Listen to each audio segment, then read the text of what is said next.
لە یاریەکانی گەڕی هەفتەمینی خولیانە نایابەکانی کوردستان هەولێر یاریگای خۆی میوانداریانەی زاخۆی کرد. گێمی یەکەمی یاریەکە یاریزانانی هەردوویانە لە هەنجاندنی تۆڕی یەکتر سەرکەوتوو نەبوون. ئەم گێمەیان بەبێ گۆڵ تۆمارکردن تێپەڕاند. لە گەیمی دووەم هەولێر جیاوازتر لە ڕووی ئاستەوە لە گەیمی یەکەم دەرکەوت. هۆگر حوسێن تۆڕی زاخۆی هەژاند و یانەکەی کردە خاوەن گۆڵ یەکەم لە یاریەکە.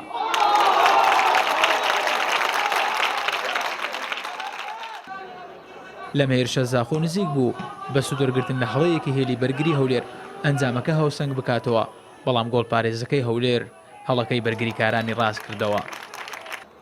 بە سوودوەرگرتن لەم لێدانەی کۆڕنەیە دانا عوسمان بەسەر گۆڵی دووەمیشی بۆ هەولێر تۆمار کرد و ئەنجامەکەی بۆ یانەکەی دوو هێندە لێ کرد.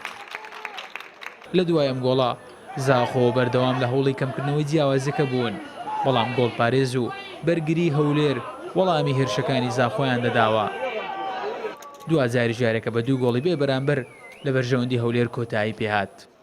والله سببی ئەو ینی یاریزانمان ئەمڕۆ موافق نەبوون، ینی ئەگەر شەوطی یەکەم ئێمە موافق بوون ینی دوو گۆڵ ئێمە دەکرد، بەس یاریزان موافق نەبوون. فريق بنسق متصاعد ان شاء الله المباراه القادمه الاهم مباراه بالدوري. هێدی یانەکەمان بەرەولوتکە دەچێت. یاری داهاتوومان گرنگترین یاریە لە مۆرزە و بەرامبەر پێشمەرگە هەولێر یاری دەکەین و دەتوانین بینەوە پێشەنگ.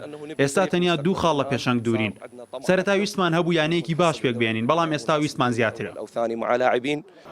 هەولێر بەم سەرکەوتنە بە 24 خاڵ هاتە پلەی پێنجەم و یانی زاخۆش بە 18 خاڵ لە پلەی هەشتەم دەبیندرێت.